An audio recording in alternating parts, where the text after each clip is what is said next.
Come on out, Avril. Nice to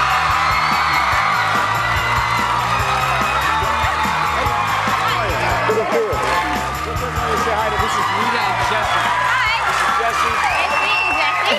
to meet you. And that's Mom Rita. She's also a big fan of Avril.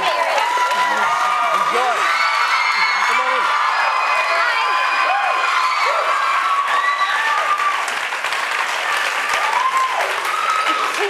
Are you all right there, Jess? You okay? You still breathing? We'll get you some water. I'll be all right. All right, you look good. Take care of him there, Rita. Well, welcome. Good to have you with us. Thanks, it's great to be here. So let's go back to the beginning of Avril Lavigne's world. Now, when you first started working, like your first gig, when you first were earning money, was it doing yard work? Is that right? I was mowing lawns. Okay. I was shoveling driveways and babysitting. Okay, and about how much were you bringing in per week? What was I don't know. what did the lawn? In Like the summers, in the summertime, I would cut grasses and whippersnip, like the weed whacker thing. And I don't know. I can't really remember how much I made. I was only getting, 4 or 5 jobs a week, but I was saving up. Were you singing at the time then? Yes, I was singing. Where was the first time you actually sang in front of people? I started singing in church. That was where I sang my first solo. My mom, pushed really hard to get the people at the church to let me sing. And they were like, she's so young, we don't want to put her up on stage. But then I sang one time, and they kept asking me to come back. And then I was doing other stuff around town, like singing at fairs. Mm-hmm. And one time I won $1,000 because I won a competition. I was like 13 what kind of music, though, was it then? Was it the same stuff you're doing now? Doing cover songs, like the Dixie Chicks. I was singing Wide Open Spaces. But I love those girls. And I don't know, I kind of got to a certain point after I reached a point where I was kind of like, Mom, Dad, I don't really want to really be singing gospel songs and country songs anymore. And I was getting older, and I was in high school, and it was getting kind of weird, and I didn't really know what to do. So I started writing my own songs. And did you sing with Shania? Yes, I did. When I was 14 years old. Way back then. Yeah, I won a competition to sing with her on stage, and so I went to Ottawa at the Crowell Centre and sang in front of about 20,000 people. And the cool thing was 3 or 4 years later, I had my own show at the Crowell Centre, sold out. So it was pretty neat. And that continues to be the theme. Yeah. Sold out shows all over the place. Is this, when you look at what you've achieved already, is this what you always wanted? Absolutely. Yeah? Mm-hmm. Did you imagine it to be what it actually is? The whole part of being on stage in front of a whole bunch of people and the awesome feeling, that's what I thought about, and that's what I wanted, and that's what I have, and I'm so lucky. There's the whole other side to it, though, like all the traveling, all the promo, and, being a high-profile person and having to deal with that. And, there's a lot more that goes on that, I didn't really know would go on, but I'm not complaining.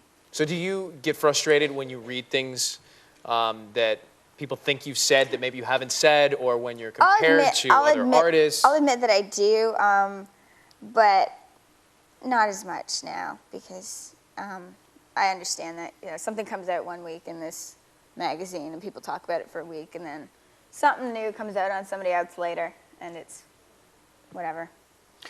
You've been relatively outspoken about some of the traditional pop stars in music, like Britney and Christina. Do you really have this animosity between those artists and yourself? No, just people ask me questions and I answer them honestly. Do you ever regret anything that you say or do? I don't believe in regretting anything in life. So when you look at all the things that you've done, that you've said, sung about, you wouldn't do anything over? No. How about the impact, though, Avril, that you've had on young people?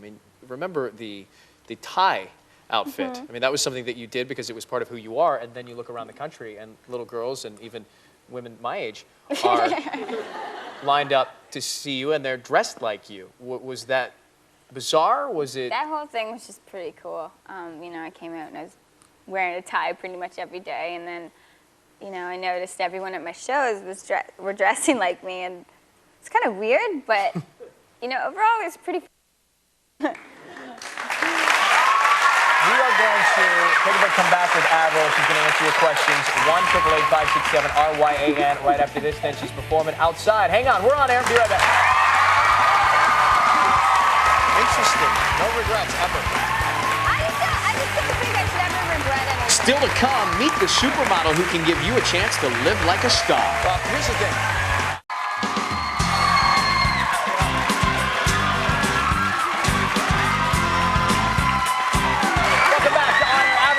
With us hanging out. She's going to perform in just a few. The debut CD from Avril, Let Go. 3 #1 hits from that album. And now we have the new one, Under My Skin. This record, pretty personal though, isn't it? Yep. Okay, tell us a little bit about why you wrote these songs and wanted to put them on an album. You know, when I write from personal experiences of mine and whatever I'm going through at the time. And, you know, so yes, the record is extremely personal and close to me. Do you ever think about the result of putting out one of these songs? Because the reality is once you do it and release it, everybody's going to know those intimate thoughts, those personal situations, and forever it's I mean, I'm okay with that. I don't go too into detail. I'm not throwing out names, you know what I mean? I'm okay with that. I'm a pretty open person. And you know, when I first started writing this record, I was having, you know, I had thoughts and feelings of, oh my God, what if they ask me about this line? Do I really want to write this? Mm-hmm. And then I was like, don't let, you know, the fact that, you know, people know you now interfere with your writing. Right. So I kind of had to try to zen all that out. Well, have there been any personal ramifications for writing about people, not specifically naming them, but about the situation that they called and said, why would you do that? I had one guy call me up after for my first record was released and said sorry to me.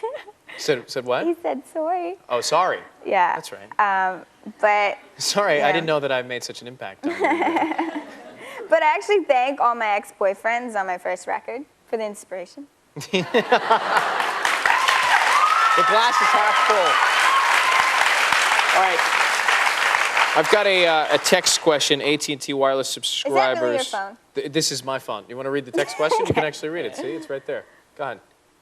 It's small. I love the way you dress. It's so individual. Does anyone try to make you dress more sexy like other female singers? All the time. Who? Who? Yeah. Magazines, when you're doing photo shoots with them. A lot of the times they try to put me in outfits that, you know, are skanky. And I don't. And how does that go over? Probably not well. I've had people. It's got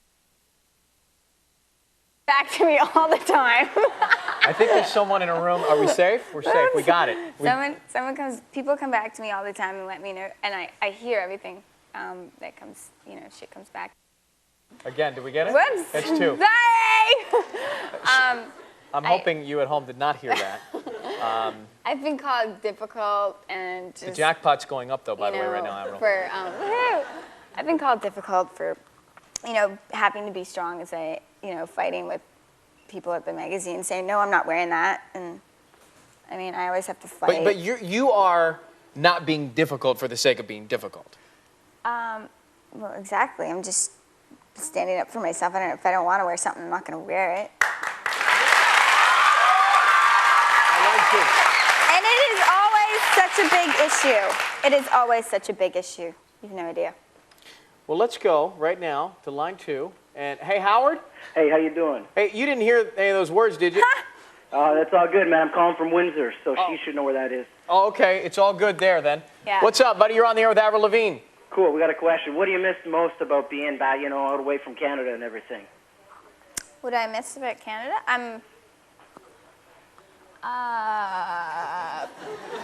Poutine.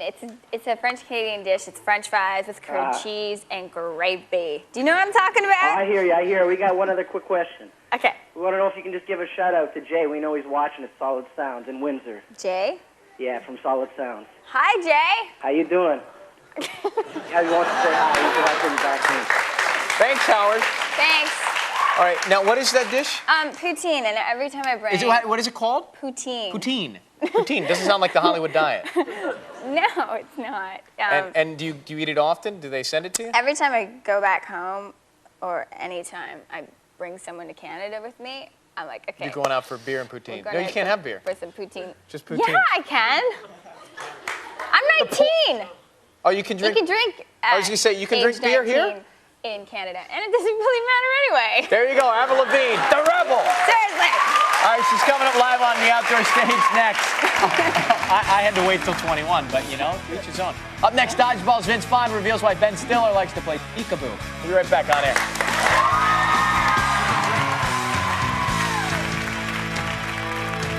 Straight ahead, Avril Lavigne rocks out on our outdoor stage.